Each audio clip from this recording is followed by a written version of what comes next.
further ado, it is my pleasure to welcome Kiki, who will introduce us to smart towns, the type of data that is available and how it can help inform key policy areas such as decarbonisation and the cost of living crisis. Kiki, it's over to you. Thank you, Suzanne. Diolch fawr iawn. I'll just share my screen. Can everybody see? We can see it, yes, thank you. Perfect. Okay, thank you. So as Suzanne said, I'm Kiki from Fenter Môn, work on the Welsh Government Smart Towns Wales programme. So just for a bit of background, if you haven't heard of Fenter Môn before, we're a social enterprise based in Northwest Wales, but obviously have Pan Wales projects as well. We work in 5 main areas. All of these areas kind of feed back to prosperous communities, helping the community. So I will briefly go through what is a smart town, do a kind of whistle stop, the kind of data and technology that can be useful to local authorities, how this data is collected and distributed, and then the benefits and the barriers. So first of all, what is a smart town?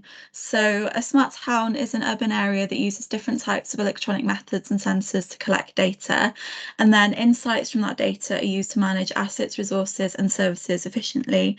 So the data is used to improve operations and future prosperity across the town. So the Smart Towns project started off as the Welsh Government's Year of Smart Towns pilot. So we concentrated on raising awareness of the different kinds of technology available, creating case studies and things like that. And as you know from the title, we're very closely linked with transforming towns, with regenerating high streets. And as part of this, so far, we've engaged with over 130 towns across Wales. We facilitated the creation of 28 digital place plans. We've delivered workshops to over 60 towns, and as a result of that, at least 50 towns, probably more by now, over Wales, have installed Wi-Fi location analytics and other similar infrastructure. And resulting from this as well, we're currently publishing a Smart Island strategy for Anglesey as well. So that's something for you to look into if you're interested as well.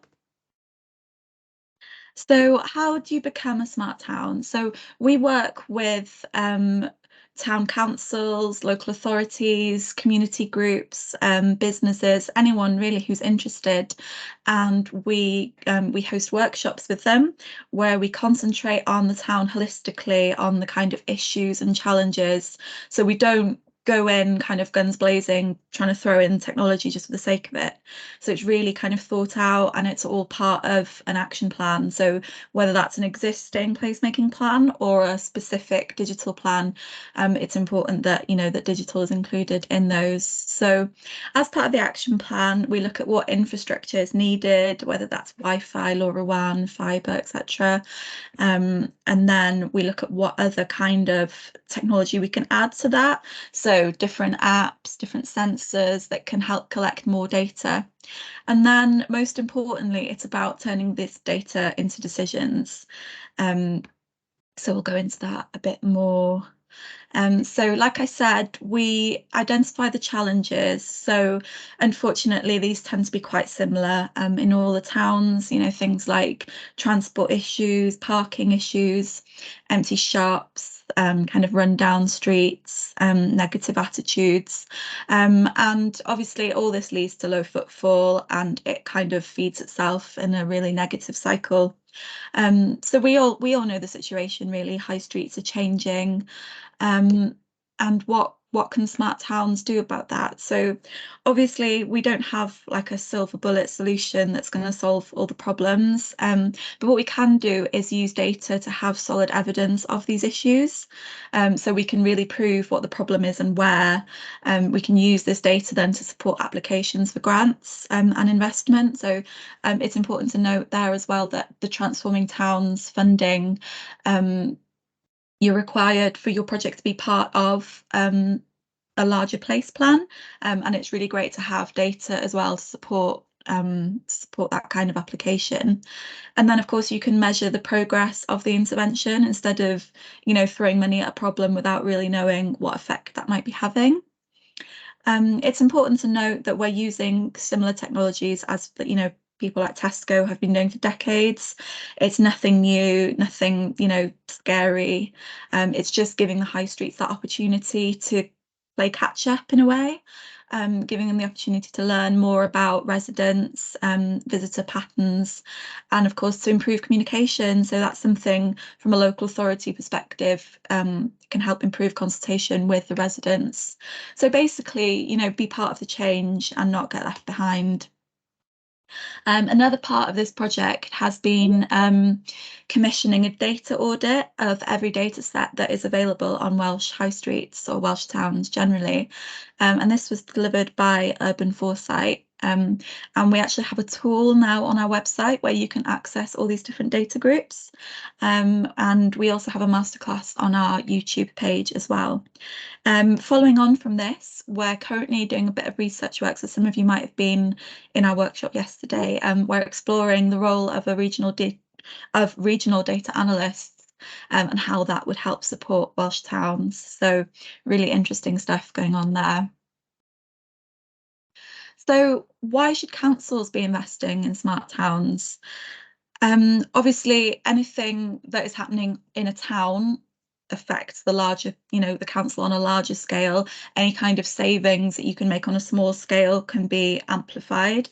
So things like helping to reach net zero, cutting costs and running more efficiently, improving public spaces and services, making informed decisions, using data to justify investment, and better public consultation and engagement. So with my Fenter Môn hat on, I'm going to just quickly go over a case study from Smart Gwynedd Môn. So this is the project that I was working on before coming onto this project. So it's a project that was commissioned by Gwynedd and Anglesey County Councils. So they've heavily invested in smart towns infrastructure. And with our partners, we've installed town Wi-Fi and LoRaWAN gateway. Well, we will have installed by the summer in 24 towns across the two counties, and that will be 30 places altogether. There's also some kind of more rural and coastal areas that are being covered. And this infrastructure obviously provides a really valuable free Wi-Fi service, so particularly useful now with the cost of living crisis. So we've had really positive feedback, from food banks and things saying how important the service is to them. But it also, the infrastructure allows us to measure footfall, temperature, humidity, and particulates in these towns. And then the data is displayed on our open access data sharing platform, which is called Patrum. So Patrum's been created by a company called Coda Garden in collaboration with Fenter Môn, and it displays all this data so anyone can access it. No need for, a password or a login or anything like that. So we really encourage the use of this data. So we host workshops with towns and businesses on how they can use it. We provide them with an action plan, and we also make sure that we follow up to make sure that they're supported in those actions. And this is how it works. So when you visit one of the towns in Gwynedd or Anglesey, you log onto the Wi-Fi, you give your email address, you agree to the terms and conditions, whether you would like to be updated by the community, and you also answer 5 questions. So this kind of landing page is then owned by the community, so they can have, like you can see here, this really nice example. They've got a map, they've got all the businesses in the area can advertise for free on it. And like I said, people can opt into the town newsletter. This isn't a functionality, so the email marketing is a functionality, but what I'm thinking kind of long term would be this would be a really great opportunity for a county-wide mailing list to allow local authorities to reach groups that maybe don't engage with their traditional ways of contacting them. So that's something to think about. So the Wi-Fi location analytics on Patrum, how it works. So people log into the Wi-Fi, but that is not what we depend on to get the footfall data. So any Wi-Fi enabled device in the area, so your phones, your iPads, as long as the Wi-Fi is turned on, then that device is counted as a person. So the way that works, you know how when you go home and your phone automatically connects to the Wi-Fi, so that signal that your phone sends out when it's trying to connect your MAC address, so that is counted. So it's hashed and salted, so it's, you know, it's rendered unrecognizable, and then it's just turned into graphs, so it's then deleted, so we don't hold any, you know, any personal data or anything like that, and all we're left with at the end of the day is the graph that you can see on here. I'll show you some more now. So what's great about Patterum, obviously having footfall data, having, you know, the dwell time, especially, you know, how long people are spending on the street, what are the patterns, that's all, you know, super useful to the towns, but even more so to actually be able to see and compare data across the different towns. So we can see that, you know, a different event has happened in one place and maybe that's affected footfall somewhere else. We can see that some places are more affected, you know, by seasonality, by different patterns, really. So I've got some examples on here. So Aberdaron and Beddgelert obviously quite affected by half terms. And then we've got Llanfestiniog, which is a tiny little village, hosted its annual fair. So you can see you could use that kind of data to show, well, you know what, it's really worth putting these kinds of events on because all these people came to the village. Places then like Llangefni have really regular patterns, you know, it's almost like clockwork, you know, that, you know, the footfall absolutely drops on a Sunday. Penygroes not as clear cut, so really interesting to look at from a county-wide perspective, and of course to classify towns as well. So footfall is actually the metric that is used like more widely now than retail occupancy for classifying towns, so really useful to have this information. So we also we have some demographic information which is reliant on people logging into the Wi-Fi. So this works particularly well in areas that we serve which aren't served by a very good mobile coverage. So places like Aberdaron, Beddgelert, they get a lot of logins, so they get quite, you know, a better quality of data. So they can find out, you know, obviously it's not representative, but they can find an idea of what kind of people are visiting. But the real value of this demographic information is, of course, to have your segments for the email marketing. So they can decide that they want to send a certain campaign out to people who have visited for outdoor activities between the ages of, you know, say 20 and 30. If they have a particular offer that could appeal to them, they could then decide that they want to send a separate campaign out to all the local people to let them know, you know, about more practical local information. So loads of possibilities where that's concerned. And we've also translated ListMonk, which is the system that integrates with our system. That's been translated into Welsh too, so they can conduct their email marketing completely bilingually across the board, which is great. And thirdly, we also host IoT sensor data on Patterum. So like I said, we've got air temperature, humidity and particulate matter. And that's really interesting as well to look at and see how these things, you know, affect each other or affect footfall. One kind of obvious correlation that we found is that, you know, air temperature goes down and particulate matter goes up. Obviously people using more cars, people using log burners and things like that. So this is the ins and outs of how Patterum works, and I'm going to be completely honest, this isn't my area of expertise, but if you would like to know more about Patterum, we actually have a webinar next Wednesday with the creator of Patterum. So if you would like to know more about that, Paul's your man. And there's also the Cisco Meraki Wi-Fi location analytics. So some of you may know the Welsh Government procured a Cisco Meraki kit for every county in Wales. So some of these haven't been installed yet, some of them have been installed and added to, which is great to see. And the Cisco Meraki dashboard can be added to Patterum or to any other dashboard through an API. It's quite a straightforward process. So you can have the data, you know, being shared automatically in that way, because the only problem really with the Cymraeg, as far as I'm concerned, is that you need logins. So you need to, you need someone to have access to the dashboard to then share the data in a report or something like that.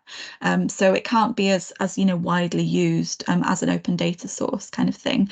But it does have a lot of really cool functionalities. So it counts your passers-by, so you people that are there for less than 5 minutes. So you can compare that to the visitors and to how long the rest of the people are staying. The repeat visitors, a really valuable function. So it tells you if people are first-time visitors, daily, weekly, occasional. So that's great if you're trying to kind of show some kind of behaviour change, trying to change people's habits. And it also has a heat map.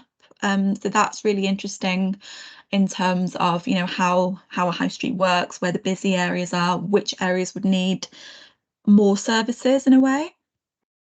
And here is a case study. So you've probably heard about the Menai Bridge closure back in October. So the bridge is very fortunately back open now. But when the bridge closed, there was a lot of media noise about it. And about the effect that it was having. So obviously it was a very delicate situation. Businesses were suffering, there's no doubt about that. But it was interesting to see that what we could see from the data wasn't necessarily what people's experiences were. So, but looking more closely at the data, we realised obviously the number of visitors hadn't drastically fallen. I think it was about 10% down, but obviously the types of visitors had changed. So what we saw was that the first time visitors had dropped dramatically, and unfortunately they were the people that would be spending the money in the shops and in the businesses.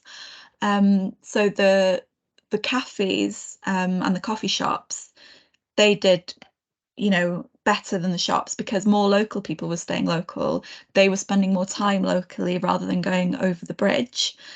So it just shows that the nuances of a situation, but really, really interesting and really useful to have this data when something like this does happen, to know how to respond, and to know what kind of effect that it does have. And of course, like I said, so town footfall doesn't automatically translate into sales. It's not that simple. So we've also been sharing a spreadsheet for businesses to use to compare their town footfall with their building. So they can work out a conversion rate and they can also compare it with their sales. So this is really useful for businesses to find out kind of where they're at. So in the first graph here, you can see that kind of building, town, footfall and income are all kind of where you'd want them to be. But then when the summer comes in, all the tourists come in, the high street footfall goes up, but that's not reflected in the building footfall and the sales. So without actually taking a step back and looking at what's happening on the high street, maybe this business wouldn't have identified that, they need to work on something. They need, better signage, or maybe they need to improve their offer to appeal to the people that are actually around. So that just shows the benefit of, adding different data sets. So how can this footfall data benefit councils? I think I've covered most of these, to be fair, already. Obviously helping to justify investment, comparing year on year, particularly important after COVID. There's been a bit of an issue actually with Cisco Meraki recently because they've started deleting the data after 1 year. Patron luckily has 5 years, so it keeps the data for 5 years back, so it's useful to be able to compare long term. But any further than that, you'd have to, think about downloading and storing the data somewhere else to make sure that you can make those year-on-year comparisons. So like I said, assessing the effect of any road closures, any other disruption, as close to real time as you can, really, to know how to react, but also to be better prepared for disruption by using past data. So if you tell someone that the road's going to close, there's obviously going to be a bit of panic around that. But if you say, well, the road's closing, but last time this happened, footfall was only affected by this amount, or, the journey time increased, but it only increased by this amount. So having that data can just make you a little bit better prepared. Another one, informing decisions like free parking. So I'm sure I'm not the only one who is constantly badgered by business owners who think that offering free parking will solve all the problems in the world. So having the data and actually analysing, well, how does free parking affect it? Because you then hear things like, well, free parking actually means that people just park there all day and it doesn't actually improve anything. Or maybe it does, but it's having that data to inform the decisions rather than just going on a hunch or on anecdotal evidence. And like I said before, so getting that consent for a county-wide mailing list and being able to display key public messages on the Wi-Fi landing page potentially, if there's any kind of big issues that you need to get across to the public. And what other data or technology can we add to this? So data gathered from town apps can be really invaluable. So that can just give you, more information about the kind of people that are visiting, things like that. But you can also have specific public consultation via apps. So an example here, not technically an app, is Hello Lamppost. So we trialled this in Portmadog.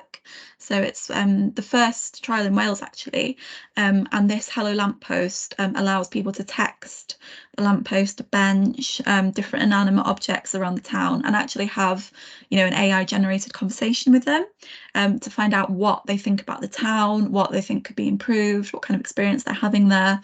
And this is also being used for various different use cases. So for more local authority based consultations, for helping support people with mental health issues as well. So loads of different use cases there. People can also report issues in real time through an app. So QR Box, which I think is on my next slide actually, is a platform that's been rolled out over a few towns in North Wales, and the creator had noticed what a difficult process it was to actually report an issue to his local authority. So he's added functionality through his app that anyone can report an issue. So, something broken, fly tipping, anything like that. And then the bid leader will then feed that information to the council. So it just kind of makes things a bit simpler for the people to report things more easily. And people can also rate accessibility of areas, so that can help make towns more inclusive for everybody by flagging these places that aren't as accessible as they should be. So data can help identify when issues become patterns or challenge assumptions about recurring issues. And this I realise I don't have a name here. So this app is called Literati, and it allows people to snap pictures of litter. It'll add them to the database like on the map, and then you'll see where the kind of repeat problems are happening. So not necessarily to go and do a litter pick, but to kind of think of long-term solutions like more bins in the area, more education maybe in those areas around littering. So obviously these are just some quick examples, but absolutely endless possibilities here. Like I said, QR Box. So on this slide, I've just picked two Welsh developed apps, which are both really exciting in their own way. So like I said, QR Box uses QR codes and collects a lot of data that can be used for local authorities. Visitor, providing an amazing service, rolling out a lot down south at the moment, and also supporting towns to set up a chamber of trade as well and get those businesses working together. So these kinds of platforms, they can offer digital rewards cards, local currency platforms, special offers, so they can help in real time for people to reduce waste by putting offers on. Local authorities as well have been using digital rewards cards in order to help support vulnerable people. So obviously having something like food vouchers is really it's not nice really, is it? It's kind of with the stigma that's attached. So if you have a platform where you could have had a gift card from anybody on it, they can go into that shop with a head held high to use that money without the stigma that's attached. So can provide a really, really useful service, and also can help receive more data as well. And digital signage. So there's amazing kinds of digital hubs that can be used for hosting access points and various sensors. And then these can also be used for public messaging, sharing information from different stakeholders. So from your bids, your police, whoever needs to get a message across. Another area that the Welsh Government is heavily investing in, and lots of councils as well, investing in rolling out LoRaWAN. So for those of you not familiar with the technology, so it's a long range wide area network. So it uses types of radio waves to transmit really small chunks of data across long distances. So this can be up to 10 kilometers in rural areas, which is obviously amazing. And it's very low power use, so fairly green as far as these things go. A battery can last about 10 years using such low power, so it'll only power on when it needs to send whatever that information is across. And LoRaWAN connects the Internet of Things. So in areas that you don't, have a Wi-Fi connection, you can use it to track assets, to look after things. And we'll go through a few different use cases of those now. So this is an example of a dashboard. So you'd have your various sensors collecting data and then have all this data displayed on the dashboard. Patrum is an example of that. There are loads of different dashboards, and you can also build, a custom built platform for your own needs. And have different analytics from that. What is really great is you can have notifications as well. So say you've got some high risk fridge or freezer and the temperature drops, you can have a notification straight away to go and check on that. If someone's tampered with a defib, you can have a notification to check on that. You can also have automatic responding things. So if the temperature drops below this, then that'll switch that on, kind of thing. With your smart buildings. So loads of different use cases. Again, going back to footfall, but this IoT footfall, this kind of cuts out all the privacy and GDPR issues. So if you wanted to monitor footfall, but you thought, oh, do you know what, that's a lot of stuff to think about. Obviously, we can support you as smart towns with all that, not as scary as it all sounds. But you can also just use IoT sensors. So kind of laser beam devices that just count people as they break the beam. So these are particularly useful where you've got one entrance or exit, and you can monitor who's going in and out, monitor the direction of the travel. Can also be used, for active travel, for cyclists, things like that.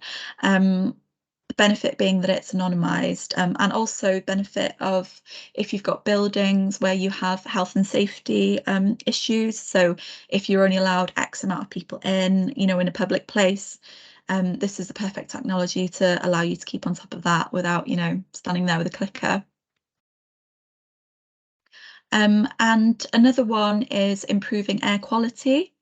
So like I said, on Patron, we have the particulate data, but there are all kinds of different ways of measuring, in different places. But what we've really found, and studies have backed this up, is that behaviour change is a lot more likely when campaigns are backed with data. So if you're trying to encourage active travel, you're trying to encourage low traffic zones, speed limits. If you say to a parent, oh, come on, walk your kids to school, might have good intentions, but people are busy and things. Whereas if you say, do you know what, this is how bad the air quality is when your kids are walking to school, and this is how it could be, that's when it starts to hit home and people start to change their behaviour. So it's really useful to use, as part of marketing campaigns for things like that. And like I said earlier, comparing those data sets to find correlations and even causality. So I think from a local authority perspective, minimising routine tasks would be just like the life-changing thing that IoT can do. So if you think about all your your public services, your public toilets, your bins, pest control, cold chain monitoring, it's all that kind of repetitive going around checking things that's not necessarily necessary. So with having, a dashboard or an alerting system, your officers or your wardens could have a notification to say, this public toilet has been visited 20 times, it needs a clean. And they wouldn't then have to drive around all the public toilets. So especially in rural, remote areas, some places might not get visited all day. Does that need cleaning? Does the bin need emptying? Or are you going to do, a 10, 20-mile round trip just to check on something? So all about finding ways for teams to work smarter and not harder. Referred to this earlier, so another great use case is protecting assets. So obviously these can be life and death situations if something's been tampered with and it's not there when people need it. So these can send an activation alert to the responsible people to come and sort it out if they have been tampered with. And there are also various pilots to help reduce antisocial behaviour by monitoring things like noise. So noise in areas where there shouldn't be noise can send an alert, to police or to, a community group who would go and check that out. And noise sensors can also be used proactively. So, for example, if a bar or a pub was trying to get a license and neighbours were worried about the sound, they could say, well, if we put noise sensors there, we're guaranteeing you that we won't allow the noise to reach above a certain level. So lots of preempting as well, issues, which is great. And improving energy efficiency. So this is such an important one to think about. I mean, buildings are responsible for 40% of global carbon emissions, and 75% of that is from heating, cooling, and lighting. So if you think about a smart building and the efficiencies that you can make, that everyone is trying to make at the moment, with their smart meters, with their turning things off if they don't have to be on, reducing water usage, things like that. So if you scale it up to town, you scale it up, to all your public buildings, those savings are massive. And also things like monitoring office occupancy. So using space effectively, if you have so some offices have desk sensors, so they know not just who is there when, it's not like your boss is checking up on you, but it's knowing, well, actually, this amount of desks are routinely empty. So do we need to think about maybe hiring out some space, cutting our costs in that way? Do we need to be heating 2 floors, that kind of thing? So it's all about improving efficiency. Back to parking again. So I mentioned it quickly, but parking has so much potential. So there are all kinds of different parking sensors on the market. So you can monitor things like individual bays, so on street, so curbside, your disabled bays, your loading bays. You can have apps so that lorries and things can book when they're going to reach a loading bay, rather than having them, idling on the street, filling the street with fumes and emissions. You can also have sensors which will be activated when someone has the card in the car. So disabled people could have a card so that the spot knows that they're allowed to be in the spot, and then if not, it can send an enforcement officer out to them. You can also have kind of app-based or IoT signage to show the availability of car parks in real time. So obviously this is really good for people who want to visit town but think, oh, do you know what, there's never any parking there. So you can have a look and go, oh, it's not too bad today, I'll go there. Or knowing that cars aren't driving round and round looking for a space and, affecting the air quality. So that's a really good use case. Also not probably very popular from a public perspective, but from a local authority point of view, the opportunities to increase revenue from people, overstaying their parking and stuff. So having that real-time notification that someone's asking for a ticket kind of thing. And then you can use data as well, the historic data, to adapt your pricing according to demand.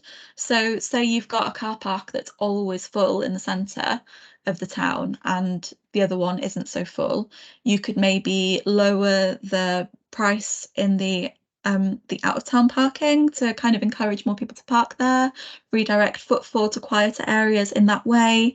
Or you could look at footfall and you could say, well, we know that Wednesday afternoons are really, really quiet, so why don't we offer cheap or free parking on a Wednesday afternoon to encourage people to come in? So you can try all kinds of different things like that. And also using the using IoT sensors, you can promote active travel by counting, how many cyclists and things are on the road. Do you want to invest in more cycle paths, which obviously is very big on the agenda at the moment. So yeah, briefly, as I've kind of flown through those, really important for cutting operating costs and not the standards. So I think there's a lot, there's a lot of kind of uncertainty around investing in technology at the moment when we're facing, so many different crises and cost of living and everything like that. But it's about investing in making those future savings. So it's about allocating resources efficiently, cutting the carbon emissions at the same time, and using the data to lead clean air and active travel initiatives. And it's not just me who's saying this. So this case study from David Evans, he is the Smart Towns Officer in Wrexham. So this is a new role in Wrexham Council.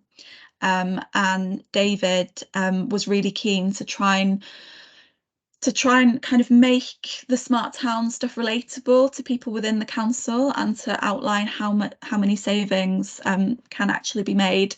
And yeah, this isn't my maths. I was going through this earlier with my partner and he was like, are you sure 3 miles per gallon? Like, that's actually outrageous. And it is outrageous. So if you look at these calculations, so £7.59 per gallon, based on average usage statistics of 25,000 miles per year, means that the average diesel bin wagon costs over £63,000 to run. There's an example of Bournemouth Council. They spend more than 370,000 per year on refuse collection. Now, the IoT Solution Group have demonstrated that a smart bin approach suggested that 80% of the bins didn't require emptying. So they could have been saving as much as 50%. So that's a massive amount of money and emissions, especially like I was saying earlier, in these rural areas, if you're driving, and driving all that weight with you as well. There's just so many savings that can be made. So thank you to David for sharing that example with me. So like I said, there are endless opportunities, but of course there are barriers. So what are the barriers? Public facing, obviously, I'm sure you're all aware of the kind of conspiracies, the anti-Wi-Fi, anti-5G, and the way they like to cross over with all different kinds of conspiracies. There's no simple way to deal with this. We have lots of resources on our website, just stating the facts. We try and be as transparent as possible, really make sure everyone is aware of what we're doing, but also that the communities are benefiting from what we're doing. So people are going to be a lot less suspicious when they know that we're doing it for the communities. Engagement can be a bit of a barrier. So we engage a lot with businesses and community groups, but these people, even though they're the proactive people that want to get involved, often don't have much time, which is a shame. Logistically, of course, there are all kinds of planning rules, permission, security, infrastructure and power supply. But where things like that start to become easier is when departments within the councils can work together to support that, to support each other. And the kind of, I guess it's not really political, but the time, the resources, people working in silos, people committing and people collaborating. So that's a barrier. What we need to remember is that all these different departments, all these different groups are all kind of working towards thing, and there needs to be a lot more communication around that. So another case study, to outline, you know, this really collaborative style of working is in Flintshire. So Isabel, who's a regeneration officer in Flintshire County Council, applied for Transforming Towns funding to continue the work. So after having the Cisco Meraki devices from the Welsh Government, they then applied for more footfall counting devices using LoRaWAN. So to put that to get that all working, they worked with the Moles Town Council, with a private company who was able to integrate the Cisco Merakis with the LoRaWAN on a separate dashboard, and also with the Flintshire County street scene. So I was actually there filming a case study on Friday, and it was just amazing to see these different groups who we've seen kind of in different places. It doesn't all happen like that. It sounds like the absolute no-brainer. Surely everyone's doing this, but unfortunately that's not the case. But what we saw was, you know, upskilling, so street scene learning on the job how to install these devices, overcoming the barriers and actually documenting that process to be able to share it with other people. So we're going to be sharing these documents and videos on our website, and really encouraging, you know, people to share not just, you know, the kind of the shiny case studies of how great is this, but actually what the stumbling blocks were, you know, how they got over them, so that people don't have to go through those same processes. So sharing those ideas, and building, you know, building more links. So the key takeaways from this is obviously investing in future efficiencies, communicating across departments, like with the street scene, so maybe having service level agreements, encouraging open data. So many studies have shown that open data leads to more innovation. So people, you know, developing different kinds of apps, you know, all kinds of different opportunities. Opportunities also to share infrastructure. So we know that it's not the cheapest thing in the world to roll out, but there are different groups that are trying to do similar things. So is there a conversation that they could be having?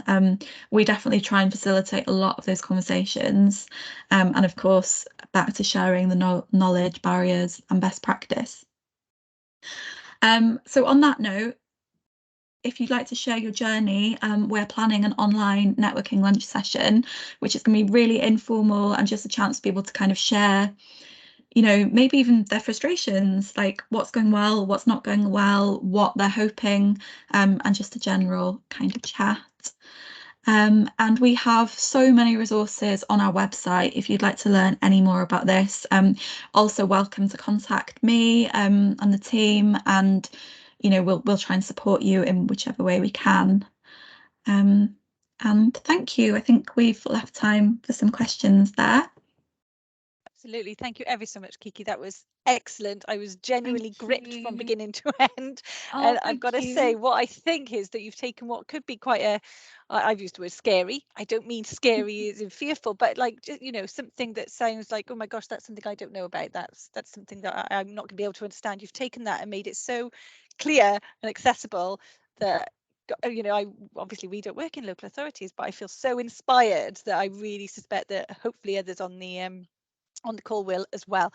We have had some questions, although as is my gift here, I'm going to ask mine first because Okay. I can. And basically, and I think you touched on it in one of the early slides, but just very quickly, what's the first step now? So if there are colleagues on the call that kind of go, oh my, we need to kind of start investing in this, this is something we definitely can do. I can see the advantages.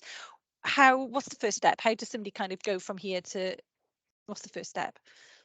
The first step, I would say, very selfishly, is get in touch with me. Get in touch, set up, either join one of our online workshops or arrange a workshop if you've got a community that are interested in working towards this together. So if you've got, you know, a group of kind of your digital champions, then we can get everyone around a table and, you know, get your action plan in place, think about applying for different funding. Sorry, that's more than one step. I got carried away. That's fine. Get in touch with you guys, which is, you know, quite often just what somebody needs, somebody to help walk them through the kind of process. Absolutely brilliant. So there have been some questions. I'm just going to run through them if I can. Well, we've got time. So the first question is, if you don't work for an LA, can you access the Meraki API? So can anyone access the data? And this question is related very specifically to the Cisco Meraki, but I guess the question can apply wider. Who can access the data from any of the sensors? That's a very good question, and it depends on who is managing that particular Meraki. So as far as I understand it, the kits have gone out to one in every county. Now, I have access to the Anglesey and Gwynedd ones, as do members of those local authorities. We can then give access to people. So, for example, if we had a business group who were interested, we could give them view-only access. Or the person who's in charge of that network basically needs to be the person that gives the access, or needs to be the person that decides to do their own reporting and share the data in that way. And do you know, and forgive me for asking if you don't know, but is there a way of identifying, so if you do work for a local authority, is there a way of identifying who within your council you might want to go and talk to about some of this? I mean, it might be clearer to people who work within the councils than me, but it tends to vary. What I found from my experience with local authorities is that it does tend to vary. So yeah, I think again, we could probably find that out for you on a case by case basis. You've probably signed yourself up to an awful lot of emails. I know. Please go easy on Kiki. Okay then, so somebody's asked which Wi-Fi was shown in the slides before we talked about Meraki. What equipment was it? So that's Patrum. That's so this is really embarrassing. I don't actually know the names of the devices, but I can get back to you with that. No problem. And then another question was around Cisco Meraki again. So all these came through at that session, at that part of the session. And you mentioned they delete data after a year, and somebody just asked whether you've got any information on that. I guess it's about kind of why and how it's done and all that kind of stuff. The Welsh Government is in talks with them about that because it came as a bit of a surprise. So that wasn't what the case was when the Welsh Government invested in the devices. So that is all under discussion at the moment. Excellent, thank you. Just let me go through. Do you have any examples of authorities or organisations you've worked with using the IoT bin monitoring that we can link in with? That's obviously not from myself, but. So I know that Flintshire County Council are trialling one of them. They're going to be trialling it at Bailey Hill, which is where the town council is based. I don't know of anyone that's rolled it out on a big scale, apart from cases that I've read about. But we did visit Newcastle County Council on a study visit, and they have Cisco Meraki bin sensors on their high streets. Excellent. And Isabel is on the call, and she has just made a nod to say thank you for your support in the work that they're doing. So that's lovely. So we've got a colleague on the call who's from Scotland, Public Health Scotland, and was just wondering whether you know if there's anything similar happening in Scottish towns, or is there a similar organisation that may be working over the border there? Are you aware of anything? Not that I'm aware of. I'd be really interested to find out as well, actually, but I'm sorry, I wouldn't know where to direct you with that. And actually, had I read further, a colleague has replied to say Census is quite active in Scotland, so I don't know if that means anything to you, but there is something there. And Neathport Talbot are just about to roll out a pilot bin sensor, so that might be worth following up on. Really, really good. Okay, so then the final question that's been raised here is your preferred method to model the peripheral data, the Meraki data, for instance, through Patrum? Not necessarily. I think it depends on, in terms of being user friendly, I would prefer Patrum, and in terms of getting it out there, open access, I think, it's a simple process. In terms of, if you're wanting to really analyze the data, I mean, there's not that much of a difference, but yeah, sorry, I don't know if that answers your question. Okay. And then I've got another one actually mentioned in Patrum, and it's got me thinking. I believe, correct me if I'm wrong, please. I believe at the minute it's largely focused on Anglesey and Gwynedd in terms of the towns that are featured in Patrum. Yeah. Is there any scope for rolling out further if a local authority was interested in? Absolutely. Yeah, absolutely. And like I said, sorry, giving it another plug now, but we have got a session specifically on Patrum next Wednesday. So that's open to anybody who'd like to know more about Patrum. Excellent. Oh, if you had the analytics for after today's session, I suspect that you'd see a massive increase in the number of people who sign up for that session after today's session. So there are no other questions that have come through, and I have asked all mine now, and I won't dominate anymore. So if anybody's got any questions, obviously please do add them to the chat. If any come through at the very last minute, and I've already signed off, then Kiki has said that she can read through them afterwards and add any answers to the chat function once the webinar session is finished anyway. And I don't know, have you got contact details on this in this presentation? There we go. So there is a way of contacting people there through Twitter and through LinkedIn. I don't seem to have put my email address for some reason, sorry. But it is smarttowns@fentermôn.com. Lovely, thank you very much.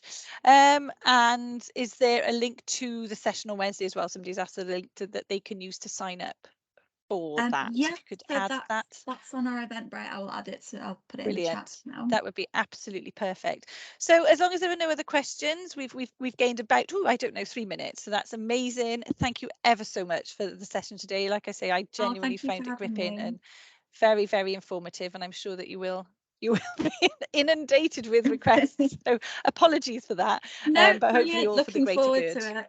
Excellent. That's what we're here for. Brilliant. Thank you ever so much. And thank you to all of you for attending. And we hope to see you at our future sessions. Thank you and goodbye. Thank you. Diolch yn fawr.